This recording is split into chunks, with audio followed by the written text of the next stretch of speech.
Capítulo 1 Soberanas Leis, do livro Jesus e o Evangelho à luz da psicologia profunda. Não penseis que eu tenha vindo destruir a lei ou os profetas. Mateus capítulo 5, versículo 17. A lei natural que vige em todo o universo é a de amor, que se exterioriza de Deus mediante a sua criação.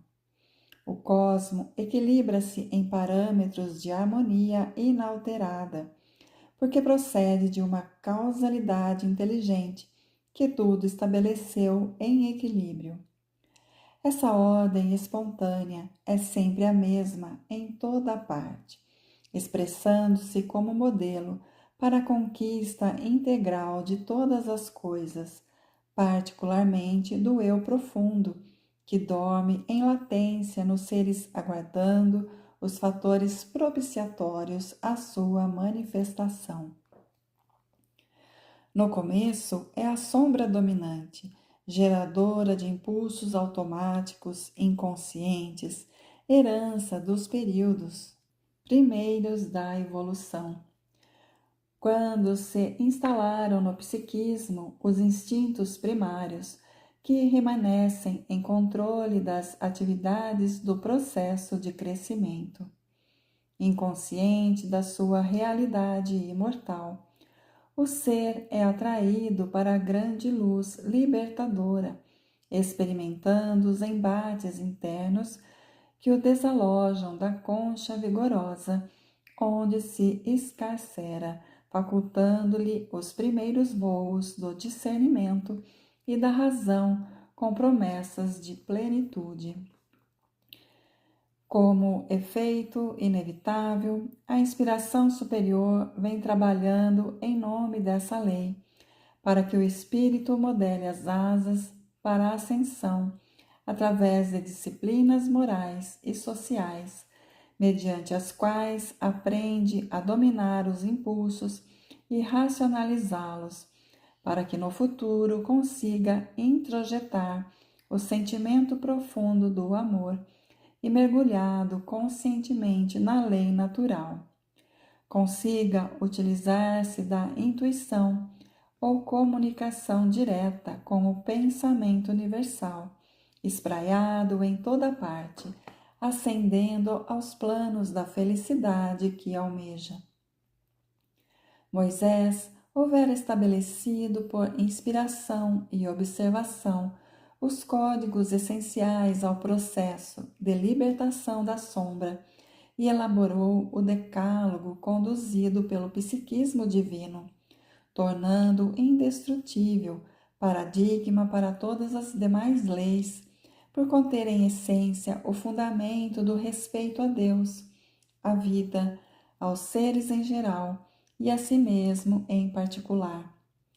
A época, caracterizada pela predominância da sombra coletiva, tornava-se indispensável que ficassem estabelecidas trajetórias de grande vigor, mediante o processo avançado em relação à lei de Talião, aquela que punia conforme o tipo de delito praticado, olho por olho, dente por dente.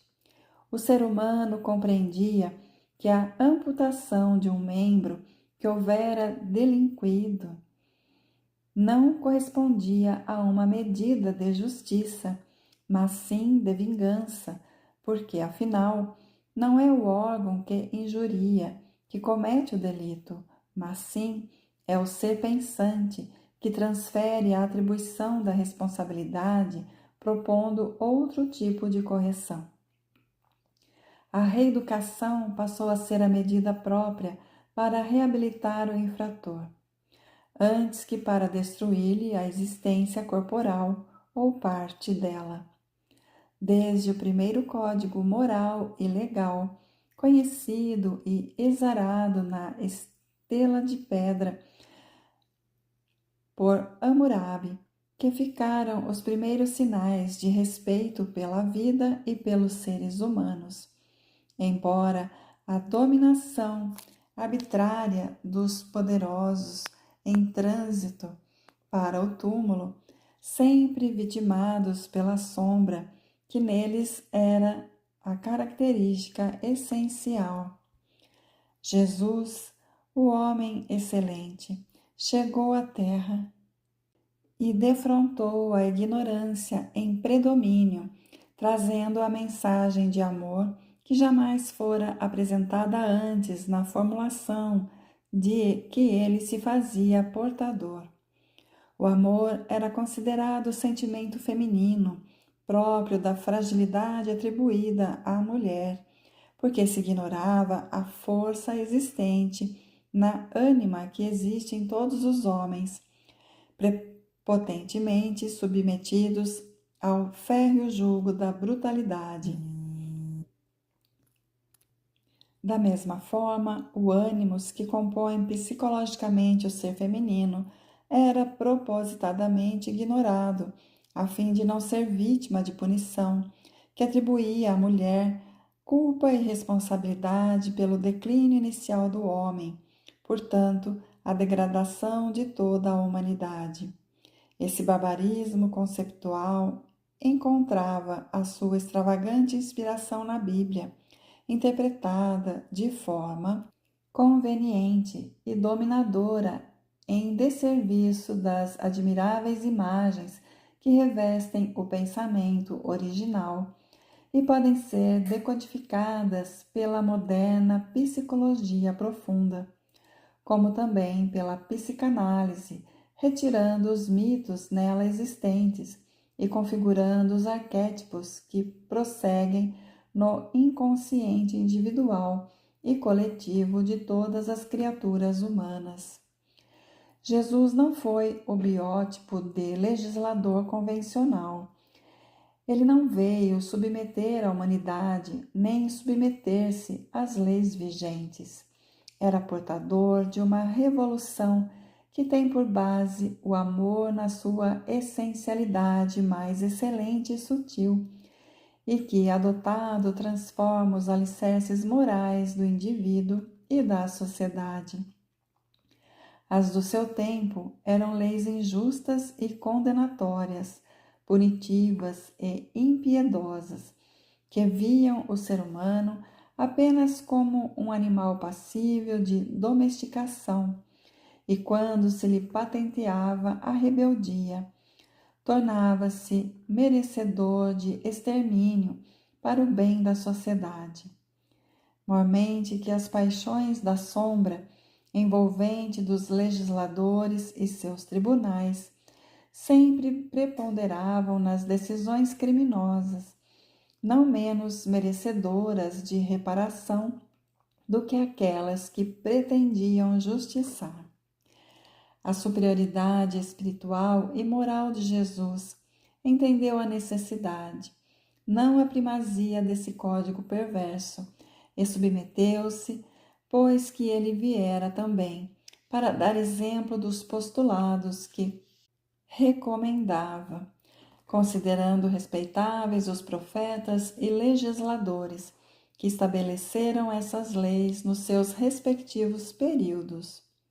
Todavia, ele trazia uma nova versão da realidade, centrada no ser imortal, procedente do mundo espiritual, e a ele envolvendo o que alterava a estrutura da justiça, que não mais deveria ser punitiva, destrutiva, mas educativa, reabilitadora.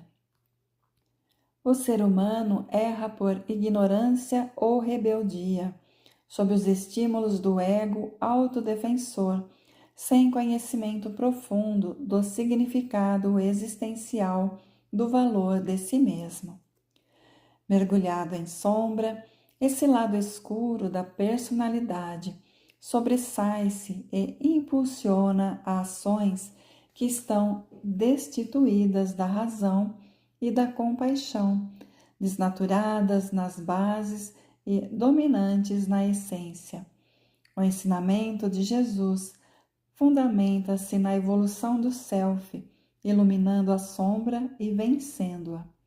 Ele vem buscar o ser humano no abismo em que se encontra, priorizando os valores éticos e espirituais e deixando à margem as compensações egóicas, porque aquele que já desfrutou da felicidade e não a soube repartir com o seu próximo, terá menos possibilidade de fruí-la depois da vida física. Todos os objetivos da Boa Nova que ele trouxe centram-se no futuro do espírito, na sua emancipação total, na sua incessante busca de Deus. Tornando-se o caminho, a sua é a verdade que conduz à vida, à plenitude, ao armazenamento de sabedoria e de amor. Na conquista desse objetivo, não importam os preços e testemunhos, os impositivos das legislações, mesmo quando arbitrárias e injustas, porque são transitórias. No entanto, diante da consciência cósmica, a escala de valores é feita mediante condutas essenciais, aquelas que são do ser em si mesmo, responsável e assume as consequências dos seus hábitos perante a vida.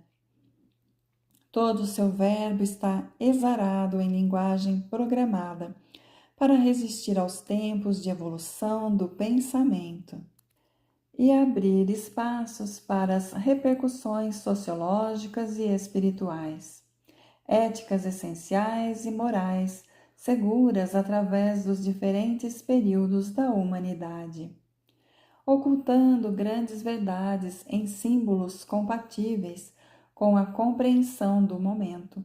Utilizou-se com sabedoria dos conteúdos dos hábitos diários para compor o mais admirável hino de louvor à vida de que se tem conhecimento.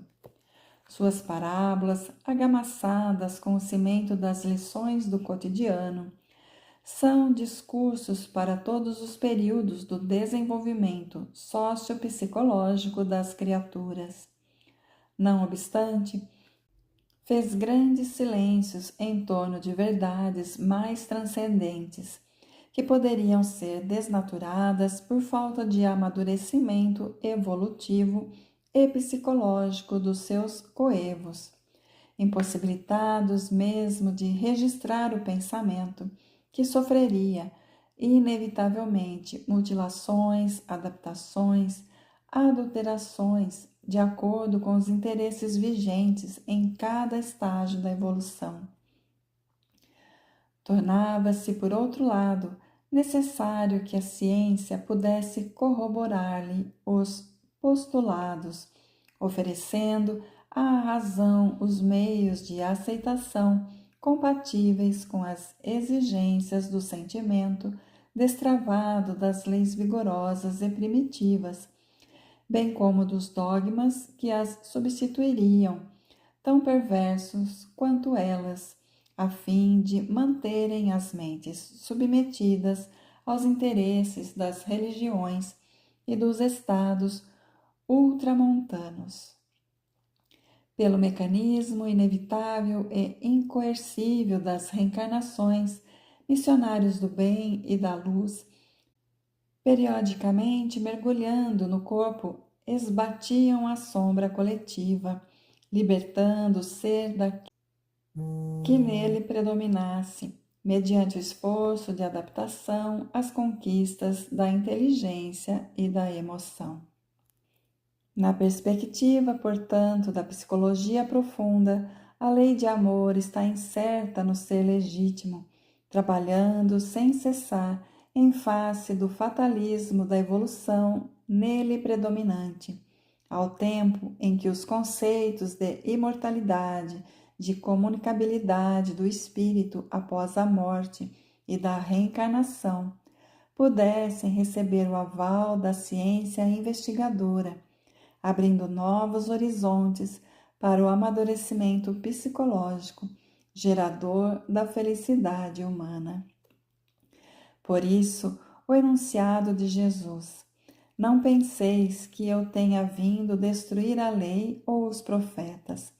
é de significado relevante e essencial, ensinando que, mesmo diante de leis injustas e imposições apaixonadas, o ser lúcido não deve criar embaraços ou temer as injunções negativas, porquanto na sua liberdade interior nada de fora consegue alcançá-lo realmente, exceto a sabedoria da lei natural incerta na sua consciência.